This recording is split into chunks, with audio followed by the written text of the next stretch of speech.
నమస్తే, welcome to meta news. ఇక మ్యాటర్లోకి వస్తే, ఎక్కడ తప్పు జరిగినా ఏపీలో అయితే కూటమి ప్రభుత్వాన్ని, కేంద్రంలో అయితే నరేంద్ర మోదీని బాధ్యులు చేయటం వైసీపీకి బాగా అలవాటైపోయింది. గత వారం రోజులుగా ఇండిగో ఎయిర్లైన్స్ సంక్షోభంతో దేశీ విదేశీ విమాన ప్రయాణికులు ఇబ్బందులు పడుతున్నారు. ఇండిగో ఎయిర్లైన్స్ తప్పులు కేంద్ర విమానయాన శాఖ మంత్రి రామ్మోహన్ నాయుడికి అంటగట్టే ప్రయత్నాలు చేస్తున్నాయి. ఇంకా కరెక్ట్గా చెప్పాలంటే ఈ సంక్షోభాన్ని ఆయన మెడకు తగిలించే ప్రయత్నాలు గట్టిగా జరుగుతున్నాయి. పైలట్లు 10 గంటల విషయంలో కేంద్ర ప్రభుత్వం తీసుకొచ్చిన నిబంధనలు అమలు చేయటంలో ఇండిగో నిర్లక్ష్యం చేసింది. తీరా గడువు ముగిశాక పైలట్లు అందుబాటులో లేరని చేతులెత్తేసింది. లక్షల మంది ప్రయాణికులు కష్టాలకు ఇండిగో యాజమాన్యం లెక్కలేనితనమే ప్రధాన కారణం. మంత్రి రామ్మోహన్ నాయుడు కూడా పార్లమెంట్లో ఇదే విషయాన్ని స్పష్టం చేశారు. ఇండిగో సంక్షేమం పైన ప్రధాని నరేంద్ర మోదీ తొలిసారిగా స్పందించారు. వ్యవస్థలను మెరుగుపరిచేందుకే నిబంధనలని, ప్రజలను వేధించడానికి కాదని స్పష్టంగా చెప్పారు. సామాన్య పౌరుల్ని ఇబ్బంది పెట్టే చట్టం, నిబంధన ఉండకూడదని ప్రధాని మోదీ విస్పష్టంగా చెప్పారు. చట్టాలు ప్రజలపైన భారంగా ఉండకూడదు అన్నారు మోదీ. ఈ పరిణామాలను కేంద్రం ఇప్పటికే చాలా సీరియస్గా తీసుకుంది. దీనిపైన విచారణ కమిటీని కూడా వేసింది. ఈ అవాంతరాలకు ప్రధానంగా 5 అంశాలు కారణం అంటుంది ఇండిగో. అందులో ముఖ్యమైనవి స్వల్ప సాంకేతిక లోపాలు, విమానాల షెడ్యూల్ మార్చటం, ప్రతికూల వాతావరణ పరిస్థితులు, విమానయాన వ్యవస్థలో పెరిగిన రద్దీ దీనికి కారణం. Flight duty time limitations, phase 2 రోస్టరింగ్ నియమాలు కూడా మరో కారణంగా చెప్తున్నారు. ఈ కొత్త నియమాలను కేంద్రం తాత్కాలికంగా పక్కన పెట్టింది. అయితే రామ్మోహన్ నాయుడు కేంద్ర మంత్రి పదవికి రాజీనామా చేయాలన్న డిమాండ్ అర్ధరహితం. ఈ ఏడాది జూన్ 12న అహ్మదాబాద్లో వందలాది మంది ప్రయాణికుల సజీవ దహనమైన ఎయిర్ ఇండియా ఉదంతంలోనూ రామ్మోహన్ నాయుడిని టార్గెట్ చేశారు.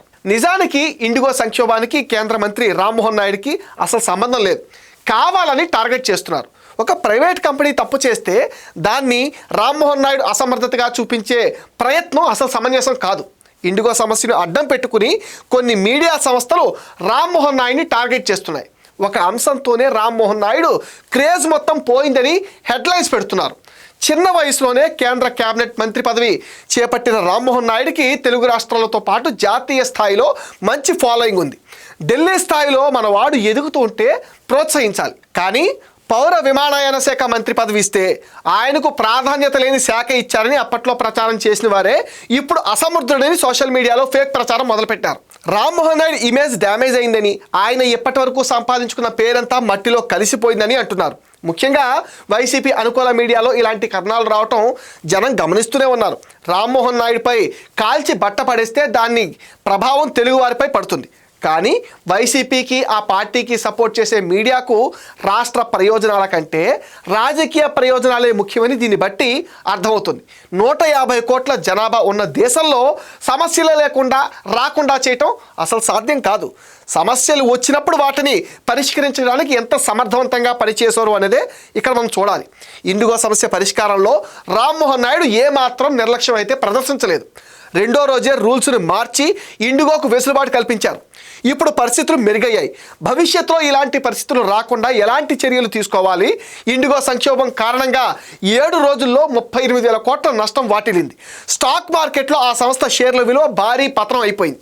గణనీయమైన నష్టాలను కలిగించిన ఈ స్టాక్స్లో పెట్టుబడి పెట్టిన పెట్టుబడిదారులు ఇప్పుడు విక్రయించాలా, ఉంచాలా లేదా మరికొన్ని కొనాలా అనే సందిగ్ధంలో ఉన్నారు. గత 7 రోజుల్లో ఇండిగో స్టాక్ 17 కంటే ఎక్కువగా పడిపోయింది. దాని మార్కెట్ క్యాప్ 1.89 లక్షల కోట్లకు పడిపోయింది. ఈ సంక్షోభం వేళ శీతాకాలానికి సంబంధించిన ఇండిగో షెడ్యూల్లో 5% కోత విధించింది. అండ్ త్వరలో దీని పరిష్కారం లభించనుంది. ఈ మొత్తం వ్యవహారంలో వైసీపీ అనుకూల మీడియా తీరు దేశవ్యాప్తంగా విమర్శలు పాలవుతుంది. ఇది మెటా న్యూస్ అప్డేట్. ఈ వీడియో పైన మీ విలువైన ఒపీనియన్ని కామెంట్ సెక్షన్లో మెన్షన్ చేయండి. అండ్ మీకు తెలుసు కదా మీరేం చేయాలో. ఈ వీడియోస్ లైక్ చేయండి, షేర్ చేయండి, మెటా న్యూస్ని సపోర్ట్ చేయండి, సబ్స్క్రైబ్ చేయండి.